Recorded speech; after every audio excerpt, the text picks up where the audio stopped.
गोजोन फुंबिलिनि बयनिसिमबो खुलुमहरबाय। लोगोसे बे समाव आङो नोंथांमोननि गेजेराव माखासे खौरांफोर लानानै फैबावबाय। नोंथांमोना भिडिअखौ फारियै जोबजासिम नायलांदो। सेथि खौराङाव दङ दिनै 16 नभेम्बर बर' थुनलाइनि गोथार जोनोम सान। बर' थुनलाइनि गोथार जोनोम सानजों लोब्बा लाखिनानै दिनै गासै मावख'आरि फसंथानफोरखौ सानसेनि थाखाय बन्द फोसावनानै होदों बिटिसि सरकारा। थांनाय बावैसो सान सिगां मणिपुराव उदखारिनि गाग्लोबनायजों मुंख्लं जानाय बाक्सा जिल्ला थाइखारकुसि गामिनि बिर जोहोलाव सुमन स्वर्गियारिनि जिउ गैयै गोथै देहाखौ मैया गावनि आंगो गामियाव जोबथा बिदाय होबाय। मख'नो गोनांदि बिथांनि जोबथा बिदायनि सानाव ओनसोलनि रायजो राजाफोरा बाथौ धोरोमनि नेमखान्थि आरो रैखाथि बिफाननि नेमखान्थि बायदियै बिबार मालाजों बावनानै मान होनायनि गेजेरजों जोबथा बिदाय होयो। रायखांनो नांगोनदि मुंख्लं सुमन स्वर्गियारिनि जोबथा बिदायनि समाव आसामनि केबिनेट मन्त्रि इउजि ब्रह्म, केशब महन्त आरो रन्जित कुमार दासजों लोगोसेनो बाक्सा जिल्ला फरायसा आफादनि बिबानगिरि, गुबुन गुबुन समाज सिबियारि बायदि गौथुमनि बिबानगिरि बिथांमोनजों लोगोसेनो ओनसोलनि रायजो राजा बिथांमोनाबो बाहागो लायो। गुबुन फारसेथिं हादरनि थाखाय जिउ बावनो गोनां जानाय मुंख्लं सुमन स्वर्गियारिनि मुङाव ओनसोलनि रायजो राजाफोरा गामिनि लामाखौ बानायनायजों लोगोसेनो गामिनि दालां आरो मुंख्लं सुमन स्वर्गियारिनि न'खरखौ दैदेनलांनो हानाय बायदियै थाबैनो अनसुंथाइ होनो सोरखारनि फारसे खावलायदों गामिनि रायजो राजाफोरा। गुबुन फारसेथिं आसामनि केबिनेट मन्त्रि इउजि ब्रह्मआ खोथा होनाय बायदिब्ला मुंख्लं सुमन स्वर्गियारिनि न'खरनो सोरखारनिफ्राय 50 लाख रां अनसुंथाइ होनाय जागोन। बेजों लोगोसेनो न'खरनि थांना थानायनि राहा खालामनानै होनाय जागोन होनना बिथाङा फोरमायथियो। दानिया गुबुन खौराङाव फैदो। बड'लेण्ड मुलुगसोलोंसालिनि गासै जेंनाफोरखौ लानानै मैया उदालगुरि जिल्ला एबसुनि दैदेननायाव उदालगुरि, टंला आरो कलागुरु बिष्णु राभा फरायसालिमानि लांगोनायाव 2 घन्टा धरना हाबाफारि खुंफुंदों।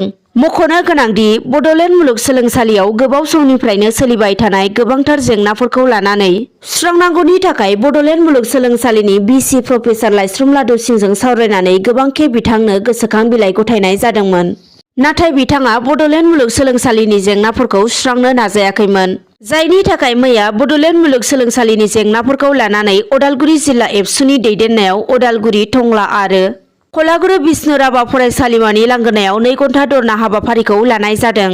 बे धरना होनाय हाबाफारिनि गेजेरजोंनो बड'लेण्ड मुलुगसोलोंसालिनि भिसि प्रफेसार लाइस्रुम लादुसिंखौ गाव हारसिङैनो डिसिसन लानानै गोसोबायदि खामानि मावग्रानि थाखाय बिथांखौ थाबैनो सोलायनानै गोदान भिसि थिसननांगौनि थाखायबो दाबि खालामनायखौ नुनो मोननाय जादों। रायखांनो नांगोनदि थांनाय बावैसो सान सिगांबो बड'लेण्ड मुलुगसोलोंसालिनि जेंना आरो भिसि प्रफेसार लाइस्रुम लादुसिंखौ लानानै मिरु दुलाराय बर' फरायसा आफादा कक्राझार जिल्ला एबसु आरो बड'लेण्ड मुलुगसोलोंसालिनि एबसु जुथायै कक्राझार जिल्ला बड'लेण्ड मुलुगसोलोंसालिनि लांगोनायाव 2 घन्टा धरना हाबाफारिखौ लानाय जादोंमोन। दानिया आरो फैबावदो। सोरखारनि बिथोन बायदियै चिरां जिल्ला हाग्रा रैखाथि बिफाना चिरां जिल्ला रुनिखाता रेन्जनि सिङाव थानाय भारत भुटान सिमना ओनसोलनि रिफु हाग्राखौ दानस्रांनानै आयेन बेरेखायै लुना थानाय फामु न'खौ मैया रुनिखाता फरेस्ट रेन्जनि हाग्रा बिफान लोगोसे पुलिस आरो एसएसबिनि हेफाजाबाव बुफाय बुसि आरो सावनानै सिलिंखार खालामना होनायखौ नुनो मोननाय जादों। मख'नो गोनांदि खौरां बिजोंनि गेजेरजों हाग्रा बिफाननि रेन्जार बिथाङा फोरमायथिनाय बायदिब्ला गोबाव समनिफ्रायनो गुबुन गुबुन जायगानिफ्राय फैनानै हाग्रा ओनसोलनि बिफां लाइफांखौ दानफायनानै आयेन बेरेखा हा दखल खालामनानै थाफैदों माखासे सुबुंफोरा।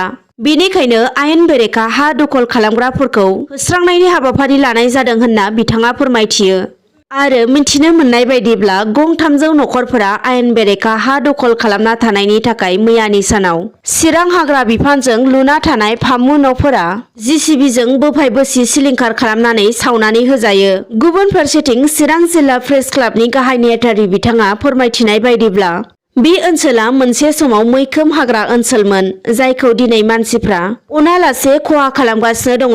जायनि थाखाय बे हाग्रा सिफायनायखौ होबथानो एबा गोख्रों राहा लानांगोन आरो सांग्रांथिनि हाबाफारि लानायाबो गोनांथार होनना बिथाङा बुंथियो। दानिया गुबुन खौराङाव फैबावदो। उदालगुरि जिल्लानि सिङाव थानाय खावरां प्राइमारि इउपिपिएलनि मावथिफोरजों माइ आबादथिलियाव बिटिआरनि लेङाइ गाहाय मावफुं सोद्रोमा गबिन्द बसुमतारी बिथाङा मैयानि सानाव माइ दुब्लियाव ओंखारना लोगो नांफानानै माइ हाफानायखौ नुनो मोननाय जादों। मख'नो गोनांदि माइ दुब्लियाव माइ हाफानो मोनना बिटिआरनि लेङाइ गाहाय मावफुं सोद्रोमा गबिन्द बसुमतारीया जोबोद गोजोननाय फोरमायथिदों। लोगोसेनो बिथाङा खौरांगिरिनि सिगाङाव फोरमायथिनाय बायदिब्ला बिटिआरनि गासै हारि माहारिया खौसेथिनि गेजेरजों गोजोन लाबोनायनि उनाव बेफोरबायदि हाबाफारिखौ आबुं मावफुंनो हादों। बे बाथ्राखौ बिथां गबिन्द बसुमतारीया मैया खौरांगिरिनि गेजेरजों बुंथियो। दानिया गुबुन खौराङाव फैबावदो। कक्राझार जिल्लानि सिङाव थानाय मैनागुरि गामिनि माइदि बसुमतारीनि फिसाज्ला जायख्लं बसुमतारीया ग्लबेल इन्डिया एन्टारटेनमेन्ट प्रडाक्शननि बानजायनायाव थांनाय 5 नभेम्बरनिफ्राय 11 नभेम्बरसिम दिल्लीयाव खुंफुंजानाय हाबाफारियाव बाहागो लानानै मिस्टार इन्डिया ग्लबेल आसाम 2022 बिमुंखौ मोननो हानानै ओनसोलनि गोग्गानाय लाबोनो हादों। मोनथिनो मोननाय बायदिब्ला बिथां जायख्लं बसुमतारीया आथिखालाव मिस्टार मिस एन्ड किड्स बडलेण्डनि दिथागिरि जानानै दङ। दानिया आरो फैबावदो। कक्राझार जिल्ला बिसमुरि आउटपस्टनि सिङाव थानाय साहा ओनसोलनि बर' सुबुंफोरनि रायजो जानाय गामिनि नखरफोराव बेरायफैदों मुंदांखा समाज सिबियारि डक्टर अभय बेंकजों लोगोसे बिथांनि अनजालि बिसि डक्टर रानी बेंक बिथांमोना। रायखांनो नांगोनदि देग्लायनि 2021 मायथाइनि 18थि बड'फा उपेन्द्रनाथ ब्रह्म सुबुंथिनि फायखि बान्था मोननो हानाय मुंदांखा समाज सिबियारि आरो देहा फाहामगिरि डक्टर अभय बेंकजों लोगोसे बिथांनिनो बिसि रानी बिथांमोना कक्राझार जिल्ला बिसमुरि आउटपस्टनि सिङाव थानाय साहा ओनसोलनि बर' सुबुंफोरनि नखराव नायदिंफैना खौरां लाफैनायजों लोगोसे बर'फोरनि रायजो जानायाव मा मा आइजें आइला नांगौ जायो गासैखौबो नायदिंनानै नुजोबनायाव गोजोननाय फोरमायदों डक्टर अभय बेंक बिथाङा। दानिया आरो फैबावदो। डक्टर अनसाय बाथौ बसुमतारी बिथाङा डिब्रुगड़ इउनिभारसिटिनि एसिस्टेन्ट प्रफेसार। बिथाङा मैया माइन्ड इडुकेसन प्रग्राम लानानै सिमेन्ट साफारि फरायसालिमानि फरायसा फरायसुलिफोरखौ लानानै गुनगोनां सोलोंथाइ दानोब्ला माबायदि जानांगौ एबा माबायदि फरायोब्ला सासे फरायसाया जाफुंसार जाहैनो हायो आरो थांखिया माबायदि जानांगौ बेफोरनि माखासे बोसोन होनायजों लोगोसे सासे फरायसाया गोसोखौ माबायदि हमथानानै लाखिनांगौ बिनि सायाव फोरोंथाइ होनायजों लोगोसेनो फरायसा फरायसुलिफोरजों सावरायलायनानै जाखांफुनाय लाइमोनफोरनो मोनसे गियान होनायजों हाबाफारिखौ मैया मेहेरगोनाङै खुंफुंनाय जादों। मख'नो गोनांदि बे हाबाफारियावनो बाहागो लादोंमोन सिमेन्ट साफारि फरायसालिमानि बर' आयदानि बिबुंगोरा सदेब बसुमतारी बिथांजों लोगोसे समाज सिबियारि बिरेन्द्र कुमार ब्रह्म बिथांमोना।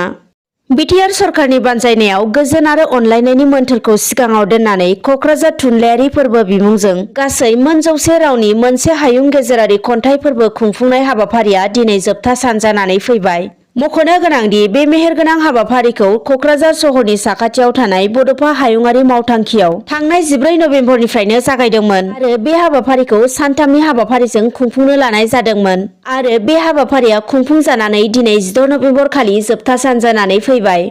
रायखांनो नांगोनदि बिटिआर सरकारनि बानजायनायाव खुंफुंजानाय बे फोरबोनि गुबै थांखियानो जादोंमोन गोजोन आरो अनलायनाय आरो बे फोरबोनि गेजेरजों बडलेण्डनि बिखायाव सा सानजा भारतनि गोबां राव रावसाफोरखौ बुहुमाव सिनायथि होनो खाबुखौबो होनाय जादोंमोन। बेजों लोगोसेनो बे फोरबोनि गेजेरजों गुबुन गुबुन रावनि लिरगिरिफोरनि बेसेनथियारि रोंमोनथाइफोरखौ फोरमायलायनोबो खाबु होनाय जादोंमोन।